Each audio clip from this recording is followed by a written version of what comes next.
श्री राम मंदिर के प्राण प्रतिष्ठा कार्यक्रम से पहले पूरा देश राममय हो गया है। जनता टीवी की जो टीम है वो भी अयोध्या नगरी में इस वक्त मौजूद है और प्राण प्रतिष्ठा समारोह से जुड़ी पल पल की अपडेट आप तक पहुंचा रही है। और इसमें जनता टीवी के समाचार संपादक वरुण गोयल ने अयोध्या में लोक गायिका मालिनी अवस्थी से भी खास बातचीत की है, वो देख लेते हैं। प्रख्यात लोक गायिका पद्मश्री पुरस्कार से सम्मानित मालिनी अवस्थी जी अयोध्या में मौजूद है, उनसे बात करेंगे। मालिनी जी, अयोध्या में भगवान राम की लीला के मंच पर एक ऐसे चरित्र को निभाना जिसकी चर्चा पूरा देश कर रहा है कि मेरी झोपड़ी के भाग खुल जाएंगे, राम आएंगे।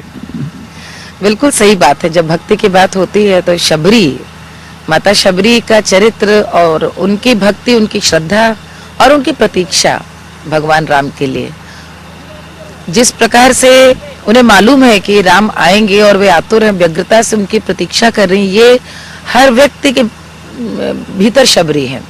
और ये समझ लीजिए भगवान राम के मंदिर की प्रतीक्षा के पीछे भी हर व्यक्ति के भीतर शबरी है। तो आज जब मैं कहूंगी कि राम मंदिर इतनी लंबी प्रतीक्षा के बाद उनकी प्राण प्रतिष्ठा होने वाली है हमारे रामलला की, तो ये वास्तव में जैसे शबरी कृतार्थ हुई थी, ऐसे हर व्यक्ति शबरी महसूस कर रहा है अपने आप को। पूरे देश के और दुनिया के भाव ऐसे हैं। हम तो अयोध्या में हैं, लेकिन देश पूरा अयोध्या बना हुआ है।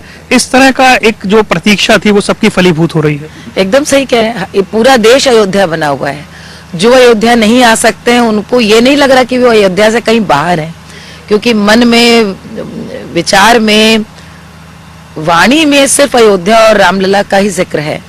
और कहीं ना कहीं मुझे तो बहुत प्रसन्नता इसे देखकर, कहीं ना कहीं एक ऐसी पीढ़ी भी, नई पीढ़ी जिसे बहुत कुछ राम लला के इस पूरे प्राण प्रतिष्ठा के पीछे के इतिहास के बारे में नहीं मालूम था, जानकारी नहीं थी, उन्हें जानकारी मिल रही है। इसी बहाने चर्चा हो रही है और चर्चा होनी बहुत आवश्यक है, क्योंकि जब हमारे देश के प्राण भगवान राम क्यों इस मंदिर का यहाँ पर उनकी प्राण प्रतिष्ठा इतनी महत्वपूर्ण है और इसका क्या सांस्कृतिक महत्व है, क्या आध्यात्मिक महत्व है, क्या राष्ट्रीय महत्व है, ये इस पर मुझे लगता है नई पीढ़ी को भी जानना चाहिए, इस पर चर्चा होनी चाहिए। और बहुत प्रसन्नता की बात है कि जैसे राम थे शांत सौम्य, वैसे ही सौम्य और सौहार्दपूर्ण वातावरण में अयोध्या में हम 22 जनवरी को रामलला को स्थापित होते हुए देखेंगे। ये क्योंकि आपने बहुत समय अयोध्या में बिताया है, जो अयोध्या भुला दी गई, बिसरा दी गई, उसका आज का जो स्वरूप है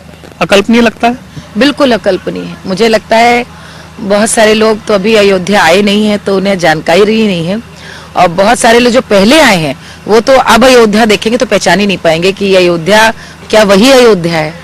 जिस तरह के मैं अभी म्यूरल्स देख रही थी, क्या सुंदर रामचरित, पूरी राम लीला, राम कथा के इतने सुंदर सुंदर चित्र प्रतिस्थापित हैं पूरी अयोध्या नगरी में। और जितना धन सरकार इसमें खर्च कर चुकी है, अभी इससे 5 गुना और करने की योजना है।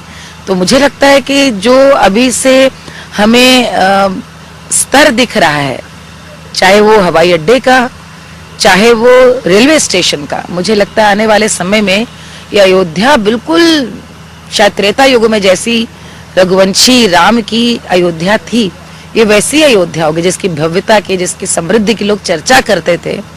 और ये उनके ऊपर भी एक कुठाराघात है जिन्होंने अयोध्या के साथ कहीं ना कहीं एक सौतेलापन किया। हम लोगों ने तो देखा है, बहुत सारी सरकारों ने ये किया कि अयोध्या का कोई कागज है तो ठंडे बस्ते में डाल दो। यदि सारे शहरों को प्रगति की, सड़कों की जीर्णोद्धार की योजना पे धन मिल रहा है, अयोध्या की ओर उदासीनता है। तो आज कहीं ना कहीं वो सब लोग अपने गिरेबान में झांक कर देख रहे होंगे कि राम का दूसरा नाम ही सौम्यता और धैर्य है। वे तो बड़े ही शांत रहते हैं, वो कभी कुछ कहते नहीं, लेकिन समय आता है तो सारी चीजें साफ हो जाती हैं। आज रामलला का आना वैसे ही है। अयोध्या की ये स्थापना सनातन की स्थापना। अपने जीवन में इस क्षण को देख पाना, ये कितना बड़ा अवसर है वो तब जब आप हमेशा लोक गीतों में राम को याद करती हैं। बहुत बड़ा अवसर है। हम लोग तो, मैं तो हमेशा कहती हूँ कि हम लोग तो लोक गीतों में हमेशा भगवान राम को याद करते रहे। आज भी देखिए मैं रामलीला में शबरी बन रही हूँ, शबरी की चरित्र को जीने के लिए आई हूँ, माता शबरी का। तो ये भगवान राम के प्रति प्रेम है। पिछले साल भी मैंने शबरी का अभिनय किया था।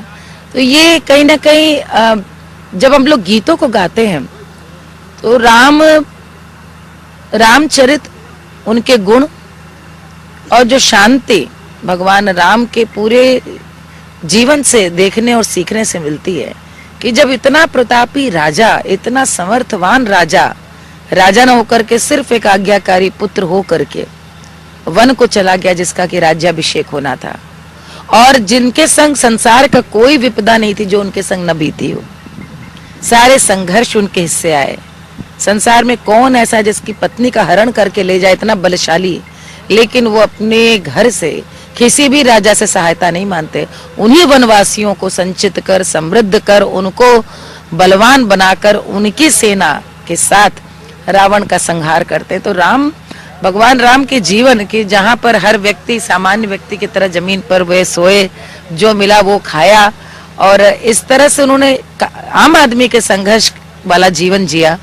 तो हम जब गाते हैं तो हमें ये लगता है कि ये राजा राम नहीं, ये हमारे राम है। हर व्यक्ति को लगता है हमारे राम, इसलिए जब भी गाते हैं तो वो हृदय से बात निकलती है। जो गाते हैं एक बार अगर आप अवश्य।